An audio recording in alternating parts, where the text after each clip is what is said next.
With me now is the Labour candidate for Rochdale, Simon Danczuk. Welcome to Channel M today.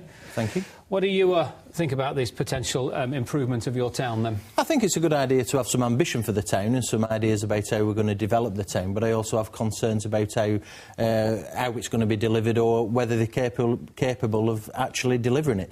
The biggest issue, I think, and some of the people will touch upon it if you speak to them in Rochdale, and I knock on a lot of doors. You've got a lot of people going to shop in Bury, and that's at the moment. So the point I'm making is that we need some immediate action now. That's the key to this.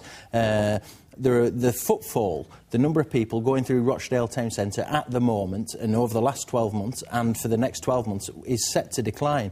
Rochdale, but if you invest in the town centre and make it a more attractive place to be, then it will attract shops and it will attract footfall and it will attract customers, won't it? Yeah, absolutely, that's right. And so these ambitions are around achieving this in 2020. But what do we do in the meantime? You look at Rochdale, it's got the biggest number of empty properties, empty shops in the northwest. It's the third worst in the UK. I think you've reported on it previously. So what we really need is some immediate action, and I've been making a number of proposals on this around the idea of free parking, which the council has taken up to an extent, the idea of filling empty shops, which the Minister for Communities and Local Government has given some money to them to do.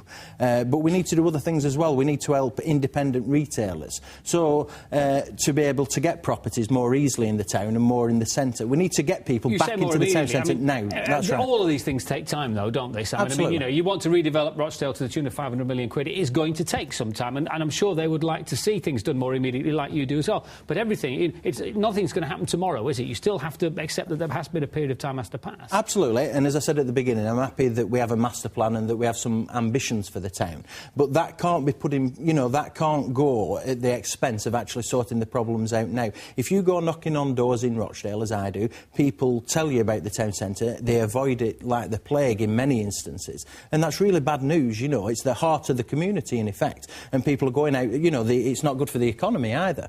So we need some immediate action. If you look at this, that master plan cost £100,000. Last year, the council ran a tendering process to redevelop the retail sector within the town, which fell apart, which cost, on their estimate, £100,000. They've just got £50,000 from government.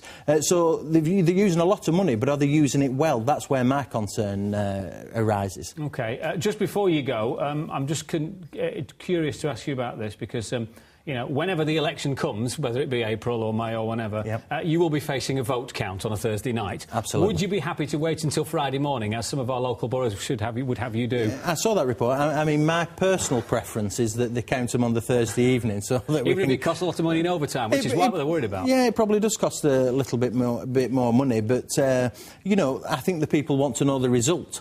And I think the sooner that the people the candidates want to know the results, absolutely, yeah, that's absolutely right. But for the extra money that it probably entails, it's probably minimalist, really.